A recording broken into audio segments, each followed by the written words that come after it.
IDF ঘোষণা করেছে Hezbollah নেতা এবং প্রতিষ্ঠাতা হাসান নাসরুল্লাহ গত রাতে বৈরুতের দক্ষিণ শহরতলিতে একটি বিমান হামলায় নিহত হয়েছেন। এক বিবৃতিতে আইডিএফ বলেছে যে হিজবুল্লাহর দক্ষিণ ফ্রন্টের কমান্ডার আলী কার্কি এবং অন্যান্য হিজবুল্লাহ কমান্ডাররাও হামলায় নিহত হয়েছেন। ইসরায়েলের বিমান বাহিনী গোয়েন্দা শাখা এবং প্রতিরক্ষা ব্যবস্থার সুনির্দিষ্ট বুদ্ধিমত্তা ব্যবহার করে হিজবুল্লাহর কেন্দ্রীয় সদর দফতরে আঘাত হানে। সদর দফতর লেবাননের রাজধানীতে একটি আবাসিক ভবনের নিচে ভূগর্ভস্থ টানেলের ভিতরে ছিল। আর্টিফিশিয়াল ইন্টেলিজেন্স কোয়ান্টাম কম্পিউটার ব্যবহার করে তৈরি করা নতুন বাংকার ব্লাস্টার বোমা দিয়ে আক্রমণ চালিয়ে হিজবুল্লাহ প্রধান হাসান নাসরাল্লাহকে মেরে ফেলেছে ইসরায়েল। ইসরায়েলে কোনো মাদ্রাসা নাই, তারা এইসব কিভাবে বানায়?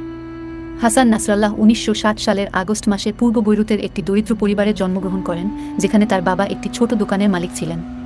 কিন্তু লেবাননের গৃহযুদ্ধ শুরু হলে নাসরাল্লাহর বাবা সিদ্ধান্ত নেন যে পরিবারটি দক্ষিণ লেবাননের আলবাজুরিয়া গ্রামের নিজ শহরে চলে যাবে। 9 ভাই বোনের মধ্যে হাসান ছিলেন বড় এবং তিনি টায়ারের একটি গ্রামে শিক্ষা লাভ করেন, যেখানে শিয়া সম্প্রদায়ের সংখ্যাগরিষ্ঠতা ছিল। তাদের অনেকেই বিশ্বাস করতেন যে উপনিবেশিক যুগে তারা বঞ্চিত ও বৈষম্যের শিকার হয়েছিল, যা লেবাননের স্বাধীনতার পরও চলতে থাকে। এই উত্তেজনাপূর্ণ পরিবেশে লেবাননের গৃহযুদ্ধের সময় হাসান নাসরাল্লাহ তার শিয়া পরিচয়ে দৃঢ় থেকে আমল আন্দোলনে যোগ দেন, যা ছিল শিয়া ইমাম মুসা আল সাদর কর্তৃক প্রতিষ্ঠিত লেবাননের অন্যতম গুরুত্বপূর্ণ রাজনৈতিক ও সামরিক দল। নাসরাল্লাহ 16 বছর বয়সের পড়াশোনার জন্য ইরাকের নাজাফে যাওয়ার সিদ্ধান্ত নেন, কিন্তু মাত্র 2 বছর পর তাকে ইরাক ছেড়ে যেতে বাধ্য করা হয়, যখন খুনি সাদ্দাম হোসেনের ইরাকি বাথ পার্টি শিয়া প্রভাবকে দুর্বল করার এবং সমস্ত লেবানিজ শিয়া ছাত্রদের ইরাকের ধর্মীয় শিক্ষা প্রতিষ্ঠান থেকে বহিষ্কারের সিদ্ধান্ত নেয়।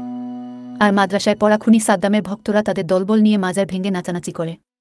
নাজাফে তার পড়াশোনা নাসরাল্লাহর উপর গভীর প্রভাব ফেলেছিল এবং তিনি লেবাননে ফিরে আসার সময় মুসা আল সাদরের ছাত্র আব্বাস আল মুসাভির সাথে দেখা করেন এবং রুহুল্লাহ খোমেনির রাজনৈতিক ধারণাগুলোর দ্বারা গভীরভাবে প্রভাবিত হন।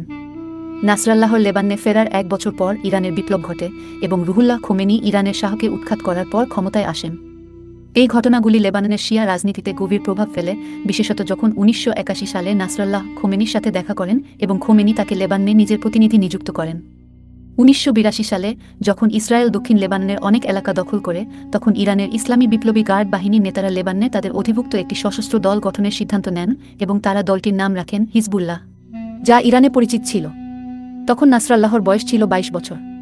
নাসরাল্লাহর ইরান সফর চলতে থাকে, যেখানে তিনি রাজনীতিবিদদের সাথে সম্পর্ক দৃঢ় করেন। 80 দশকের মাঝামাঝি সময়ে তিনি ধর্মীয় পড়াশোনা সম্পূর্ণ করতে কোম শহরে চলে যান, সেখানে তিনি পার্সি ভাষা শিখেন এবং ধর্মীয় ও সামরিক ব্যক্তিত্বদের সাথে সম্পর্ক স্থাপন করেন।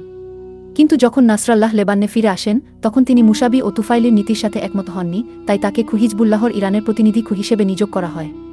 1991 সালে তুফাইলি বরখাস্ত হলে মুসাবি তার স্থলাভিষিক্ত হন। 1992 সালে ইসরায়েল আল মুসাবিকে হত্যা করে এবং নাসরাল্লাহ 32 বছর বয়সে হিজবুল্লাহর মহাসচিব হিসেবে নির্বাচিত হন। যদিও কিছু ভণ্ড আলেম তার সমালোচনা করেন, নাসরাল্লাহ নেতৃত্বের দায়িত্ব পালনের পাশাপাশি তার ধর্মীয় পড়াশোনা চালিয়ে যাওয়ার সিদ্ধান্ত নেন। লেবানের গৃহযুদ্ধ শেষে নাসরাল্লাহ হিজবুল্লাহর রাজনৈতিক শাখাকে লেবানে একটি কার্যকর খেলোয়াড় হিসেবে গড়ে তোলেন এবং দলটি লেবানের সংসদে 8টি আসন জিততে সক্ষম হয়।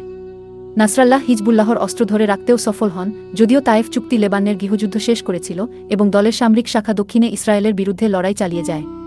এটি লেবানের সীমানার বাইরে অপারেশনের দায়ে অভিযুক্ত হয়, যেমন আর্জেন্টিনা ইসরায়েলি দূতাবাস বোমা হামলা। 2000 সালে যখন ইসরায়েল দক্ষিণ লেবানন থেকে প্রত্যাহার ঘোষণা করে, তখন এটি নাসরাল্লাহর নীতির সাফল্য হিসাবে বিবেচিত হয় এবং পরে তিনি ইসরায়েলের সাথে বন্দী বিনিময়ের একটি চুক্তি করেন, যার মাধ্যমে অনেক লেবানিজ, ফিলিস্তিনি এবং অন্যান্য আরব বন্দী মুক্তি পায়। 2006 সালে হিজবুল্লাহর সামরিক শাখা দক্ষিণে লেবানের সীমান্তে একটি সামরিক অভিযান পরিচালনা করে, যাতে একজন ইসরায়েলি সৈন্য নিহত এবং 2 জনকে বন্দী করা হয়, যা ইসরায়েলের 33 দিনের সহিংস প্রতিশোধমূলক আক্রমণের সূত্রপাত করে, যার ফলে 1200 জনেরও বেশি লেবানিজ নিহত হয়। অনেক লেবানিজ এবং আরবদের কাছে নাসরাল্লাহর ভাবমূর্তি ইসরায়েলের বিরুদ্ধে দাঁড়িয়ে থাকা শেষ ব্যক্তি ছিল, যা নাসরাল্লাহর আভ্যন্তরীণ প্রভাব বাড়িয়েছিল। পশ্চিমা সমালোচনা সত্ত্বেও হিজবুল্লাহকে মার্কিন যুক্তরাষ্ট্র সন্ত্রাসী সংগঠন হিসেবে তালিকাভুক্ত করেছে এবং মহাসচিব হাসান নাসরাল্লাহকে একজন ওয়ান্টেড ব্যক্তি হিসেবে ঘোষণা করেছে। তবে 3 দশকেরও বেশি সময় ধরে নাসরাল্লাহ একটি ক্যারিশম্যাটিক এবং প্রভাবশালী রাজনৈতিক ও সামরিক নেতা হিসেবে তার অবস্থান বজায় রেখেছেন।